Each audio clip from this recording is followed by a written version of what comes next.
So let's talk about the house price crash that never actually happened. Now, depending on what market reports you're reading, prices have held very well during a higher interest rate time in the UK. So if we look at Nationwide are saying prices have increased 1.2% February 24 to February 23. Halifax are saying that the annual change is plus 1.7%. Land Registry are saying that prices have fallen 1.4%, but they lag quite far behind on data. So whatever way you look at it, during a high interest time, prices haven't totally dropped like everyone was predicting. Now, I know it's very regional, so up north prices have gone up, down south the falls might be more like 4 or 5%. But in this video, I'm going to focus more on what you can do to influence your sale price if you need to sell a property during this kind of time when it's certainly not a seller's market. I wouldn't say it's a totally buyer's market either, because there's still a fair amount of demand and not enough supply. But in this video, I'm going to go deep and cover 6 mistakes to avoid when selling your house. I'm going to cover 3 in this video, and I'm going to put a link in the description to the full download of the guide to get all 6. Implement them, read them, don't make the same mistakes, and have a successful sale. So let's jump in. All right, so mistake number 1 to avoid when selling your house. This mistake is made all too often, and I totally understand why it is. Now, that's pricing your house too high. I know it's really hard to ignore an estate agent that might come in and say, look, your house is worth this amount, and you're thinking, well, that's way more than I thought, let's give it a go. But what happens is generally, I'm not wanting to talk down estate agents because I am one, I own one, and we are very good estate agents. But what happens quite a lot is agents are kind of giving you a high valuation to buy in your business. They're like, oh great, we'll give that a try, we can always reduce the price later. Don't reduce the price, it's very damaging. And review the marketing. What you should be doing is, rather than pricing high and selling lower to take an offer, price lower and sell high.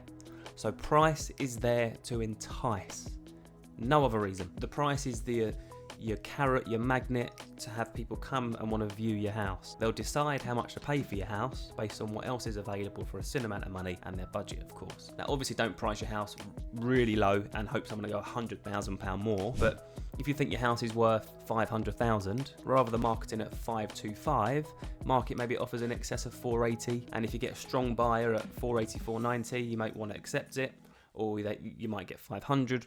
But the point is here, as long as you stick to a very thorough marketing campaign, you can't underprice your house. It will find its level based on the demand and your estate agent's negotiation ability and skill and expertise. And I'm going to go on to that in the next tip. All right, so mistake number 2 that I see a lot of people make is choosing the cheapest estate agent. Now, again, I do understand this, because if you've got a nice house and the estate agent's going to stick it on Rightmove, maybe all estate agents are the same, so let's just choose one that's going to charge us the lowest amount of money to sell it. The issue with that is not all estate agents are the same. If I showed you this picture, this is the difference between Power Bespoke, my team and my company, and another local agent. Now, we achieve on average 3% more than the other estate agent. Now, on a £500,000 house, that's £15,000. So that's really important to make sure that you're interviewing your agents properly. I'll do another video on questions to ask estate agents, but it's to do thorough research, check out their performance rate. You can use the website called Get Agent in order to do that, and choose wisely, because the wrong market launch with the wrong marketing, the wrong pricing, the wrong agent is going to cost you thousands in wasted money, and also months in wasted time. So choose correctly at the start, and the idea there is you get the right agent with the right marketing approach, with the right expertise and negotiation skill. That's what a lot of people don't realise, is that you're actually employing an agent's ability to negotiate you the highest price. You're not employing the ability to put the house on Rightmove. To do deeper research, choose the right agent. Do not sign a long contract. Typically, agents want you to sign for 12 to 16 weeks. Do not do that. Give them 4 weeks rolling. That's long enough for them to impress you with the marketing, the service, the interest. 70% of interest comes in the first 4 weeks of marketing. So that's long enough for you to say, well, actually, I like working with you. You're doing a good job. I'll stay with you, rather than staying with them for 12, 16 weeks because you have to and you're legally, contractually obligated to do so. All right, so mistake number 3. I really hope you're enjoying these. If you are, drop a comment below. Like the video, subscribe to the channel, because I'm going to be putting out loads more content like this. Particularly the next couple of weeks, I'm going to release a video on 16 crucial questions you must be asking estate agents before employing them. Mistake number 3 that I see people make a lot is being fixated on the price they think they need or want for their house. So what I try and explain to people is not all buyers are equal. So you might have a cash buyer, say your house is 500,000, you might have a cash buyer offering you 480, and you might want 500 or think you need 500 because you've added a porcelain patio, as I have done in my house.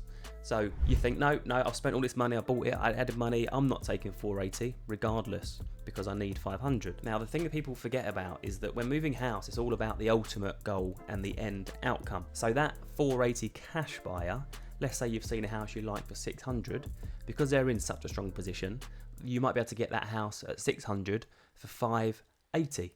So you're actually in a better financial position taking the cash offer and paying a lower price on your onward purchase. So just try and focus on the ultimate goal rather than being fixated on a price. I've seen sellers massively regret rejecting offers to then losing the offer, to then never getting one quite as good, to then having to sell it at a much lower price.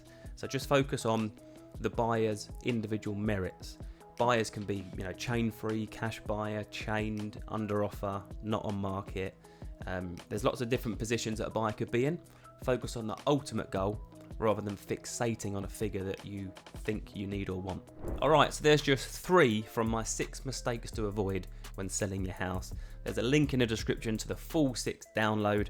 I won't go through them all in this video because I'll be waffling for ages and ages and it'll be too long and you'll get bored. But click the link, download the guide, have a good read of it, implement it, and I wish you a really successful sale. If you've enjoyed this video, give it a thumbs up, subscribe to the channel, drop a comment below, let me know what kind of advice and videos you want me to create, and I'll see you on the next one.